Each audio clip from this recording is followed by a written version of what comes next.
আসসালামু আলাইকুম। সবাই কেমন আছেন? আলহামদুলিল্লাহ আমি ভালো আছি। তো ঈদের মধ্যে বাবার বাড়িতে বেড়াতে গিয়েছিলাম। এই নিয়ে ভিডিও নিয়ে আসলাম আপনাদের মাঝে। এই যে ঘরটা দেখা যাচ্ছে, এই ঘরটা আমার বাবার। যে বাচ্চাটা বসে আছে, এই ঘরটাও আমাদের। তো সারা বাড়ি ইট পাথর দিয়ে এলোমেলো হয়ে আছে, কারণ আমার কাকাদের দোতলার কাজ চলতেছে, ছাদের কাজ। এই জন্য ইট পাথর দিয়ে সারা বাড়ি এলোমেলো হয়ে আছে। ওই যে বিল্ডিংটা দেখা যাচ্ছে, এটাও আমার বাবার। তো ঘরের পাশে একটা কিন্তু সাঁকো আছে, সাঁকোর মধ্যে আমার খুব উঠতে ভালো লাগে। ছোটোবেলা হাজারো স্মৃতি আছে আমার এই বাবার বাড়িতে।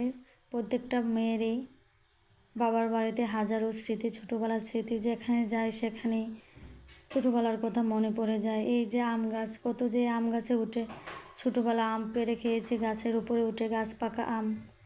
এই যে পুকুরটা দেখতে পারতেছেন, পাকা গাটলাটা, এই পাকা গাটলাটাও আমার বাবা দিয়েছে।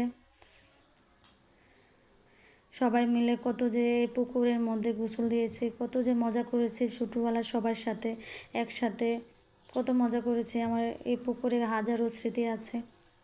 তারপর ওইখানে একটা তেঁতুল গাছ আছে, ওই এই তেঁতুল গাছও ছোটোবেলা অনেক উঠেছি তেঁতুল পাড়তে।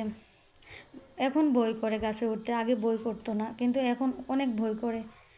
তারপর দেখেন সাঁকোটার মধ্যে আমার ভাইয়ের ছেলে আর আমার মেয়ে বারবার উঠতেছে, কিন্তু ওরা সবটা যাইতে পারে না। আমার মেয়ে যতটুকু যাইতে পারে অতটুকু যায়। দুই ভাই বোন খেলা করতেছে সাঁকোর মধ্যে। এদিকে আমার ভাবি আর আমার বড় বোন রান্না করতেছে। ভাবি মাংসটা মেখে দিচ্ছে, আমার বড় আপা রান্না করতেছে, আর আমি একটু ভিডিও করতেছি। এদিকে হাঁসের মাংস রান্না করতেছে, মলায়া মাছ রান্না করতেছে, আর হাঁসের মাংস 2টা চিনাস নিয়ে আসছে আমার ভাইয়া। আমার যা পছন্দ তার সব রান্না করেছে। তো দুপুরের খাবার প্রায় রেডি, সবাই খাবো। আলহামদুলিল্লাহ সবগুলো খাবারে খুব মজা হয়েছে। তারপর যাওয়ার পালা, এখন তো যেতে হবে। এক রাত ছিলাম, সময় নেই, আবার আমাদেরও ছুটি কম, আবার আমার শ্বশুরবাড়িতেও মেহমান আসবে, চলে যেতে হবে, তাই চলে যাচ্ছি আর কি।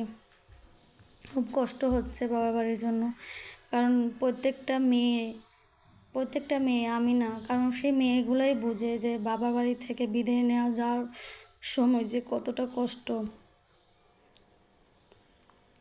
আমরা প্রত্যেকটা মেয়ে বাবার বাড়ি মেহমান হয়ে যাই। ওই যে দেখেন আমার মা, বাবা, ভাইয়ের ছেলে, ভাবি সবাই তাকিয়ে আছে, রাস্তার ওই পাশ থেকে তাকিয়ে আছে। আমি রাস্তার ওই পারে, সব আমার ভাইয়ের ছেলেটা খুবই খুবই বলে ডাকতেছে, বলতেছে আবার চলে আসার জন্য, কিন্তু আমার তো ছুটি কম, চলে তো যেতেই হবে। সবাইকে আসসালামু আলাইকুম।